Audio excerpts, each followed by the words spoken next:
Today I wanted to take you through the TimeLock programming for the ScanLogic series, as I've got here. This is a ScanLogic D series, or this would also apply to ProLogic. Any of the ProLogic series L66 and up would also have this functionality. So we're going to take a look at TimeLock in a multi-lock setup. So I've got one entry pad connected to what we call a CB11, which is a junction box. You can see I've got my entry pad connected to a port on the junction box, and then I've got lock number 1 connected to that junction box, which is this lock, and then lock number 2 is also connected to that junction box, and it would be a second lock on this, this safe. So this could be an outer door, this could be an inner door, but either way they're controlled by one entry pad, making the system very versatile. So what I wanted to review is TimeLock. We can set up different TimeLock schedules for lock 1 versus lock 2, and we do that through the programming menu. So I'm going to show you how to do that. With this particular system, we are using a fingerprint. I'll do the programming with the supercode, which in this case is 111111, and that'll be very similar to what you would see in the ProLogic series. In fact, exactly the same. So in order to do TimeLock programming, I'll bring this a little closer, you can see it. And how we do that is first we press the menu button, and then we press down until we get to System Menu and press OK. Now I could enter my user code, my manager code actually. I'm going to enter the super code, which is 111111. Again, that would be the same in the ProLogic series. And it says ID 00 verified. Now I go down until I reach the menu selection that says timetable, set timetable, which you hopefully can see there. This is the schedule that we would use in order to open the lock. And now it's going to say select which lock. So I'm going to select lock number 1. And it says set lock 1 timetable. So here's the timetable. This is a schedule of events or a schedule of opening times that I'm allowed to open this lock with. I could press the up button like I did there to go to timetable number 2. There's actually 2 time schedules or timetables in this lock that allow you to set different time schedules, 2 different periods throughout the day. But we'll just set timetable 1. It's asking me now to select yes or no. What this means is, do you want to observe this timetable? If I were to press down, it would say no, which would mean I'm not going to observe this timetable. Any of the values in this I do not want to observe.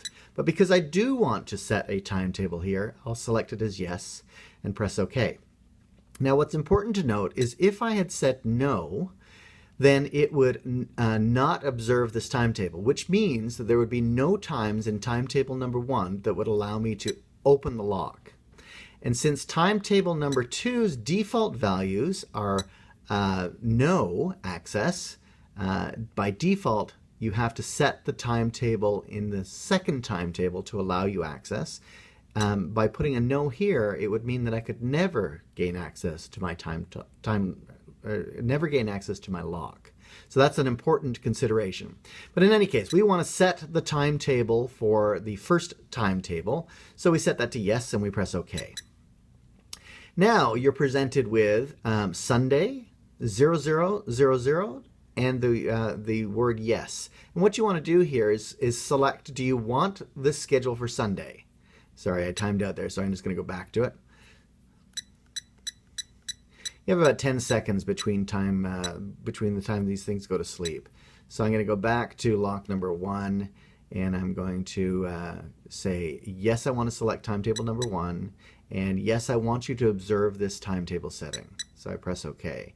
Now it says Sunday, yes, 0000, and I want to say, yes, I do want to do this for Sunday, and yes, I do want you to observe this timetable and allow me access during these periods. Right now it's 00. I can change that by pressing the up or down button to any time. So let's say I'm going to change that to from 9 a.m. I could change the minutes here if I wanted to, but I'll just leave it from 9 a.m. I press OK. Then I go to, till what time? Well, until noon. So let's go to 12 o'clock. Actually, I'll go to 1 o'clock just so I can show you something here. So you see it's in military time. That's from 9 a.m. to 1300 hours, which is 1 p.m. And I press OK and press OK again. Now it's going to take me to Monday and say, what days would you like to access this lock on Monday? Right now it's 00 to 00, which means all day long I can access it. But if I wanted to change the timetable schedule for this one, then I could change it as well. So again, let's change that to 9 a.m. until 1300. And you'll see I'm just pressing OK to advance, or up and down and to change the time. We've got that, and OK. Now it's going to take me to Tuesday. So again, you go through every day of the week. So since today is Tuesday, and I want to demonstrate this to you, I'm going to set that as well. So I'll set it, the opening time from 9 a.m., just like we did before. I'll press OK through the minutes. And on the ending time, then I'll press that down for 1300, which is 1 p.m. And I'll press OK and OK again. Now, because I'm in the timetable schedule, and I'm doing this on the entry pad, I have to go through every single day of the week. I'm just going to click OK through those, meaning that on Wednesday, Thursday, Friday, Saturday, I can open it any time. And unfortunately, it's a little tedious to do on the entry pad, but for those safe manufacturers who have our software, you can do this on your PC, and it's a whole lot more convenient. All right, so now the timetable is set as OK. So now what I'd like to do is I'm going to set the timetable for lock number 2. We did lock number 1, so now I'm going to do lock number 2. And I go to Set Timetable, and I press OK. And now I select lock number 2. So it says, OK, we're going to set the timetable. Do you want to observe lock number 1? Yes. Sorry. Do you want to observe the timetable for lock number 2? Timetable 1, yes. And yes, I do want to observe it. So on Sunday, I'm not going to lock the inner compartment door. I'm only going to lock it on Tuesday. So I can hit OK until I advance through until Tuesday. Anytime anybody can gain access to lock number 2. But on Tuesday, I want to change this. So I say yes. Now, the time that I'm going to allow you access is from 8 a.m. until 9 a.m. only. So remember that these times are the times that you can access the safe lock, meaning you can open it. Now again, I'm only going to do Tuesday, so I'll just advance through all these by pressing the OK button. Thursday, I'm going to say OK. Friday, I'm just going to leave it as default and say OK and just press OK to advance through this.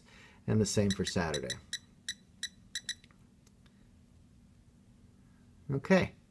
All right, so now that timetable is set. So we've set lock number 1 to be operable from 9 a.m. until 1 p.m. and lock number 2 to be operable from 8 a.m. to 9 a.m. only. So now as the manager, I can enroll my finger. Sorry, I've already enrolled my finger. I can open the lock using my fingerprint. And it'll say verifying, and now it'll say which lock would you like to open. So I'm going to say lock number 1, and lock number 1 opens. Now we remember that we set this from 9 a.m. until 1 p.m.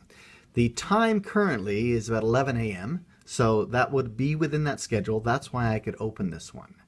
Now I'm going to do the same thing for lock number 2, which we set from 8 a.m. to 9 a.m., and we'll see if we can open that. So it says select lock, lock number 2, and it says time lock restricted, meaning I can't open this lock during this particular time. It's 11 a.m. on Tuesday. If it was between 8 and 9 a.m., then I could unlock it. So that's how you set up 2 different time lock schedules or timetable schedules to be able to manage more than one lock. This would apply to the ScanLogic D series. The D series has 10 buttons, just like our ProLogic. It would also apply to the ProLogic series in a multi-lock setup where you have one keypad, a junction box, lock number 1 and lock number 2 on different schedules. So that's how you set up timetable to allow you the times to access or open the locks using the ScanLogic or ProLogic series. Hope that was helpful.